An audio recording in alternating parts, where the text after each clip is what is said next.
Olá a todos! Nesse vídeo, nós vamos resolver duas questões da UBMEP do ano de 2009, nível 3. Então, antes de resolver as questões, eu gostaria de pedir que vocês possam curtir o vídeo e, inclusive, dar um feedback se vocês conseguiram entender bem essa questão. Então, vamos lá, vamos para as nossas questões. Na figura ABCD, AMPN são quadrados e PD e MN são arcos de círculos de centro A. Qual é a razão entre a área sombreada e a área do quadrado ABCD? Então, observe que nós temos que calcular a razão. Então, quando a gente fala razão, assim como diz hotel Trivago, falou de razão, você tem que pensar em divisão. Então, nós vamos pensar na divisão entre a área sombreada, essa região aqui, e no denominador a área do quadrado. Bem, uma primeira estratégia que nós podemos estabelecer é, como o problema não falou qual é o tamanho do lado do quadrado, nem o raio dos círculos, vamos dividir o nosso problema em etapas. Então, digamos que a medida desse quadrado aqui seja igual a L. E digamos que essa medida aqui, seja igual a x. Então, o maior desafio dessa questão é como calcular essa área aqui.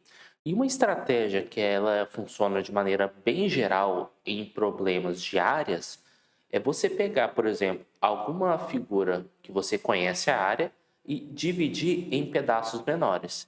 Então, o que eu estou querendo dizer? Vamos pensar a nossa figura em três partes. Aqui eu vou chamar de parte 1, aqui eu vou chamar de parte 2 e aqui eu vou chamar de parte 3. Então vamos lá. O que a gente pode observar aqui? Vou usar essa notação dos colchetes, que é a área do quadrado ABCD, ou seja, a área do quadrado todo, ele pode ser visto como a área da região 1 mais a área da região 2 mais a área da região 3. Até aí, tudo bem. Como é que nós vamos calcular a área de cada região? Aí que está o interessante. Então, vamos guardar essa informação aqui e nós vamos estudar as áreas de maneira separada. Então, vamos começar primeiramente pela área da região 2. A área da região 2 corresponde a esse 1/4 de círculo.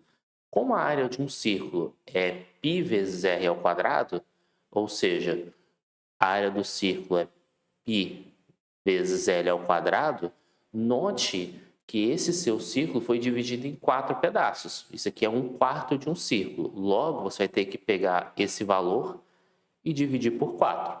Então, isso corresponde à área da região 2. Agora, para calcularmos a área da região 3, o que a gente pode fazer?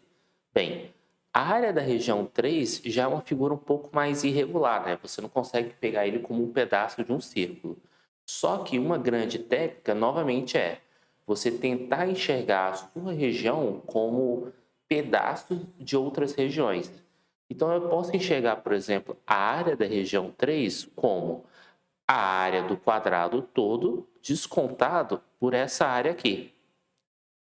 Se eu pego, por exemplo, o quadrado todo menos essa área que eu estou rachurando em verde, o que sobra é justamente a área da minha região 3. Então, eu vou fazer exatamente isso.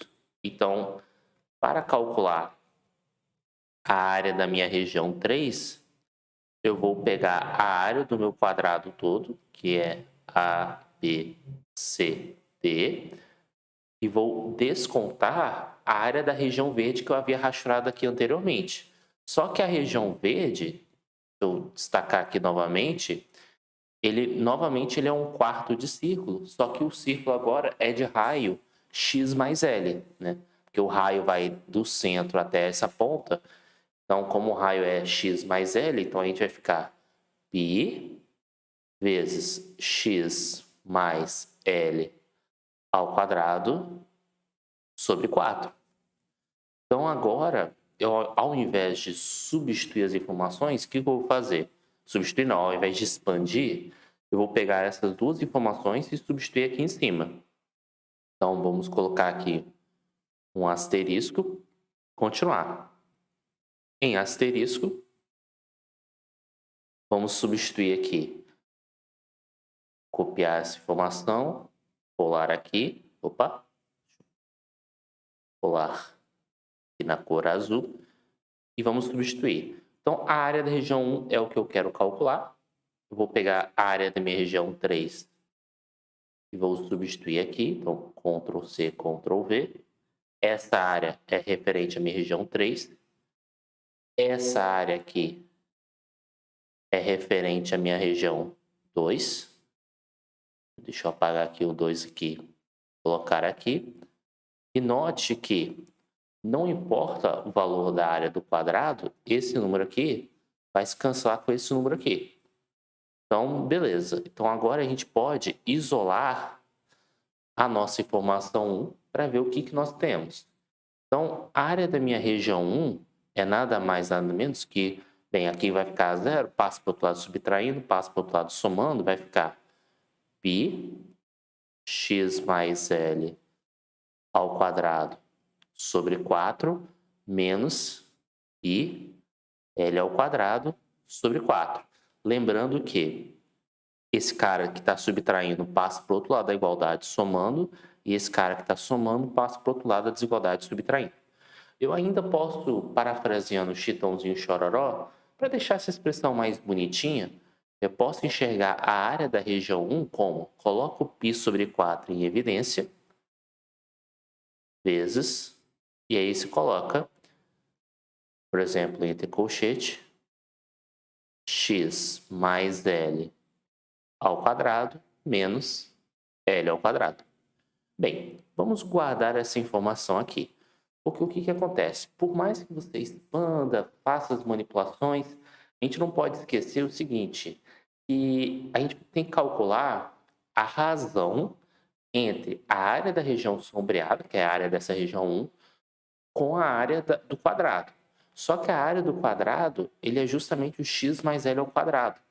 E eu não vou conseguir, se vocês observarem nas alternativas, eu não vou conseguir uma resposta única, uma resposta que não dependa de L, se eu colocar x mais L ao quadrado dividindo. Porque o que acontece? A ideia é que a gente consiga relacionar x com L. Então, como é que nós vamos criar essa relação? Observe que aqui o próprio enunciado, vamos dizer assim, como foi desenhado esse desenho, eles nos deu uma ajuda. Por quê?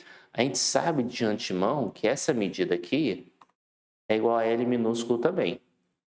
E aí nós temos um triângulo retângulo, porque aí eu posso agora fechar o meu triângulo retângulo fechando com esse terceiro segmento aqui. E esse terceiro segmento, ele é justamente o raio do círculo maior. E a gente sabe que esse raio é o x mais L. Ou seja, que essa distância rosa, se você girar aqui, é exatamente a distância azul mais vermelho. E aí, pelo teorema de Pitágoras, a gente consegue uma relação entre x e L. Então, eu vou anotar aqui no canto a relação do teorema de Pitágoras, que diz o quê? Que a hipotenusa ao quadrado, ou seja, x mais L ao quadrado, é igual à soma dos catetos ao quadrado. Como o exercício ele tem aqui x mais L ao quadrado menos L ao quadrado, o que eu vou fazer? Eu vou simplesmente passar esse L ao quadrado para o outro lado subtraindo, então vai ficar x mais L ao quadrado menos L ao quadrado igual a L ao quadrado. Então, essa conta aqui está te permitindo substituir x mais L ao quadrado menos L ao quadrado por L ao quadrado. Então, substituindo aqui embaixo, aqui eu já vou um pouco mais direto, isso aqui vai ser π sobre 4 vezes L ao quadrado. Então, para terminar o nosso exercício, o que nós precisamos fazer é pegar essa área aqui, que é a área da minha região sombreada, e dividir pela área do meu quadrado. A, B, C, D. Então, vai ficar o seguinte, a área da região sombreada, que a gente já calculou, que é π sobre 4 vezes L ao quadrado, dividido pela área do quadrado. Agora, qual é a área do quadrado mesmo? Bem, é lado ao quadrado, que nesse caso o lado do quadrado é x mais L. Então, ficaria x mais L ao quadrado. Agora, se a gente for observar lá naquela relação do Teorema de Pitágoras, a gente consegue, a partir dessa primeira equação, concluir que o nosso x mais L ao quadrado é igual a L ao quadrado mais L ao quadrado, 2L ao quadrado.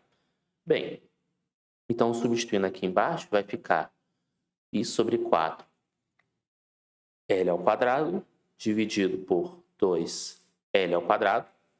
Então, corta, corta. Multiplica o primeiro, que é o π sobre 4, pelo o inverso do segundo, que aí nesse caso vai ser 1 sobre 2. E aí o resultado final vai dar π sobre 8. E a resposta do nosso exercício é a letra E, π sobre 8. Agora, nós vamos partir para a nossa próxima questão. E o legal da próxima questão é que o segredo para resolvê-la é meio que pensar qual é o objetivo da questão. E entendendo o objetivo da questão, você consegue, de fato, resolver o seu problema. Então, vamos para o nosso enunciado. Um torneio de futebol com 57 times será disputado com as seguintes regras. Nenhum jogo pode terminar empatado. O time que perder 2 partidas será eliminado. O torneio termina quando sobrar apenas um time que será o campeão. Se o time campeão perder uma vez, quantas partidas serão disputadas no torneio? Então vamos pensar um pouco. Para sobrar um time, isso quer dizer que os outros 56 times eles devem perder 2 vezes. Então a quantidade mínima de jogos seria 56 times vezes 2 para cada um deles perder 2 partidas. E nesse caso vai dar 112. Agora, o time campeão ele perde uma vez. Então, além das 112 partidas, a gente tem que contabilizar aquela partida que o campeão perdeu, que no caso dá 113. Tem mais partidas? E a resposta é não. Por quê? Porque como todos os jogos devem ter um vencedor e um perdedor, então, ou seja, que nenhum jogo pode terminar empatado, então o número total de jogos é o número total de derrotas que aconteceram, que nesse caso foram as 112 derrotas dos outros times eliminados, mas aquela derrota do time campeão. E, novamente, a resposta do exercício é letra E. Esse vídeo está curioso. Mas espero que vocês tenham gostado da solução dessas questões. Eu peço que vocês deem feedbacks, sugestões de outras questões para trabalharmos e até a próxima.